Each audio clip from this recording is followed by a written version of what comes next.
আমার ভিতরে এখনো সন্দেহ হয় ষড়যন্ত্র জালে সচিবালয়ের মতন একটি জায়গায় কিভাবে আগুন ধরে, এ ব্যাপারে আমরা সুষ্ঠু তদন্ত চাই।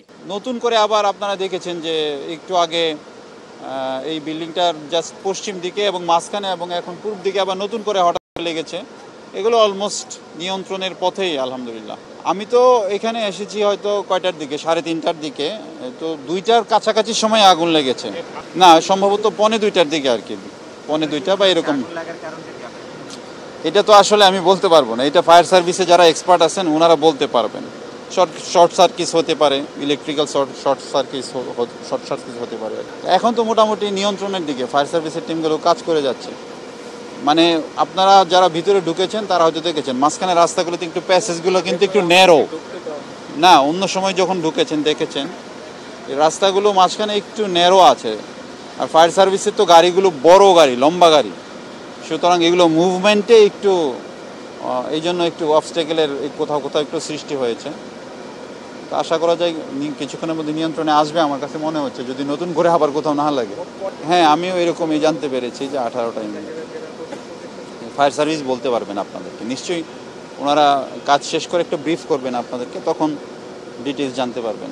এটা তো সচিবালয়ে যেগুলো থাকে আমাদের ফাইলপত্র থাকে এবং আমাদের আসবাবপত্র থাকে, কম্পিউটার, স্ক্যানার, প্রিন্টার, এগুলো থাকে। মূলত তো আমাদের এগুলোই থাকে আমাদের অফিসগুলোতে, এগুলো ক্ষতি হতো।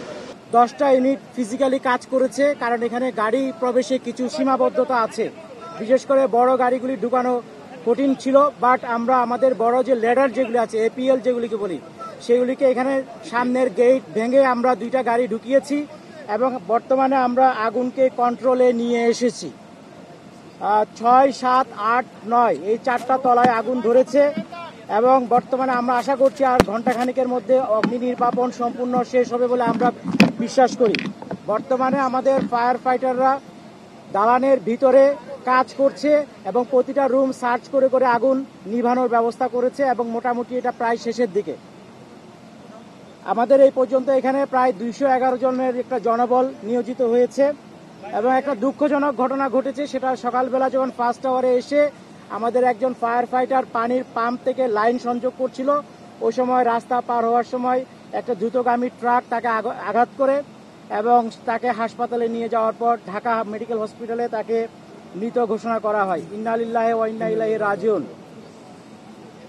আর এখন পর্যন্ত আমাদের যতটুকু জানতে পেরেছি, এই ভবনে আভ্যন্তরীণ সম্পদ বিভাগ, আর্থিক প্রতিষ্ঠান বিভাগ, ডাক, টেলিযোগাযোগ, তথ্য প্রযুক্তি, শ্রম ও কর্মসংস্থান, যুব ও ক্রীড়া, স্থানীয় সরকার, পল্লী উন্নয়ন ও সমবায়, সড়ক পরিবহন, সেতু বিভাগ রয়েছে।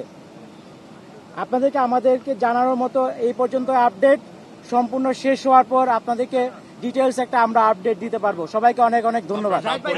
পুরাটা পুড়ে গেছে কিনা আমাদের একটু পরে বলতে পারবো, বাট আমাদের বেশিরভাগই ক্ষতিগ্রস্ত হয়েছে। 6, 7, 8, 9ও আমাদের এখন কাজ চলছে, ফায়ার ফাইটাররা আগুন নিভানোর কাজ করছে। বাট এটার বেশি কারণ সম্ভবত ইন্টেরিয়র ডেকোরেশন ছিল এবং যে বিদ্যুৎ লাইন যেটা আছে, যখন এক জায়গায় আগুন ধরলে বিদ্যুৎ লাইনের মধ্যে সব জায়গায় ছড়ায় পড়ে, এটা হতে পারে। বাট ইনিশিয়াল কারণ আমরা এখনো বের করতে পারি নাই। আমাদের আগুন নেভানোর পর আমরা যখন সব জায়গায় সার্চ করব তখন হয়তো আপনাদেরকে একটা ধারণা দিতে পারবো। আমরা যতটুকু জানতে পেরেছি 3টা জায়গায় একসাথে আগুনের ইয়েটা দেখা গেছে। এটা অনেক সময় হয় কি, যখন স্পার্কিং হয়, যদি বিদ্যুৎ লাইনে শর্ট সার্কিট হয়, এটা হতে পারে। তবে আমরা এটা এখন কনফার্ম বলবো না যতক্ষণ পর্যন্ত না আমরা তদন্ত করে শেষ করছি।